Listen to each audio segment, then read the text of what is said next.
What is going on, YouTube? I hope you guys are doing fantastic today. And today we're bringing you guys a video to help you win some ranked games. I've got 5 tips for you today to hopefully help you out, hopefully get you winning a little bit more, getting a little bit better of a win rate in your ranked games. Tip number 1.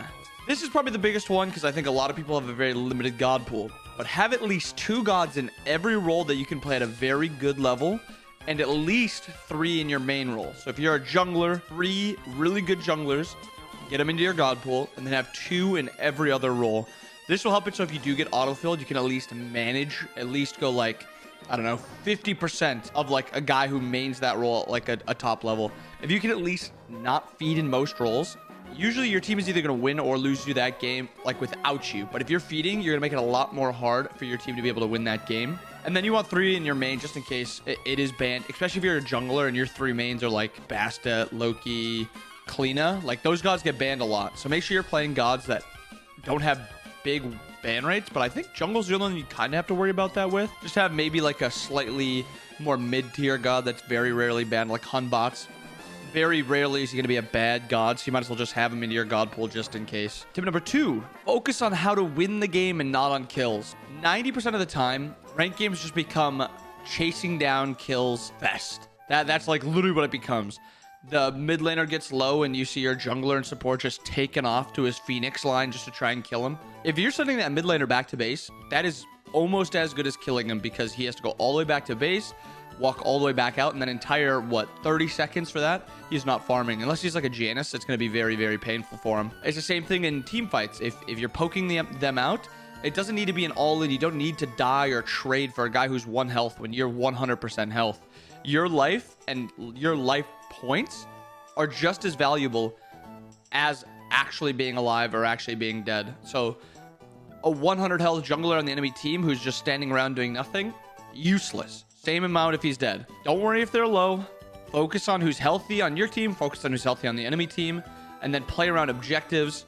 Gold Fury's up. Make sure you're doing Gold Fury. Pyro's up. Make sure you're doing Pyro. Get all the farm on the map. Farm is the most important thing about Conquest. Conquest is about farming, not about kills. That's tip number 2. Tip number 3. Just play a warm-up game before queuing your first game of the day. If you're really, really, really wanting to get a good win rate, your best possible win rate, queue a casual arena just before getting into your game so you can at least be warmed up, not have the old man reaction time that you have first thing in the morning. Just get a game in. It could be an arena, it could be a clash, assault, a duel, anything that you want, but get a warm-up game in. Practice just hitting minions, literally anything. Go to the practice training thing and just mess around, but it'll just get you warmed up and it'll just get you into that like ranked mode. Number 4, communication. Now this could be in-game comms. Obviously it's very, very rare for people to be using in-game comms in Smite right now. A lot of people have problems with it, so it's very, very rarely going to be used. So the next best thing is to ping and use just good VGS. Woohoo! While that is a fantastic VGS, that is not giving your teammates any information. Use the VGS that gives that information. If you just get out the enemy solo laner's ult, let your team know. Enemy ultimate down. If you see him backing to base on the award or something, tell your team he's back into base. Just give your teammates this useful information because while it may not be huge for you, it might be huge for somebody else. Maybe your jungler's gonna look for rotation. Maybe you get the enemy mid laner ult out. That's an advantage. You can go for gold. Maybe the enemy mid laner backs. Maybe you can call Gold Fury. If you're not rotating and the enemy's rotating, call it out. Let your team know. But communicate what is happening in the game because it's better to have 5 people on the same page than 5 people just no idea what is happening on the map other than just ward pings and stuff like that. And that brings me to my final point, number 5. Vision is your best friend. And I have no friends. It is like Winnie the Pooh and Eeyore. At least I think they were best friends. No way. Use wards and use your map. There is a thing on YouTube, and I think it was for League of Legends, but it's a thing that just says the word map every like 3 or 5 seconds like that, and you'll just hear map, and just check your map. 3 seconds pass. Map. Check your map. It'll just get you into the mindset of like staring at your map almost all the times. And if it's 3 seconds have passed, you haven't looked at your map a single time, take another peek at it. Stuff like that will actually help. I know Zap says whenever he is just hitting the wave and he is just like autopilot hitting the wave, he always stares at the map. So that's another thing you could do.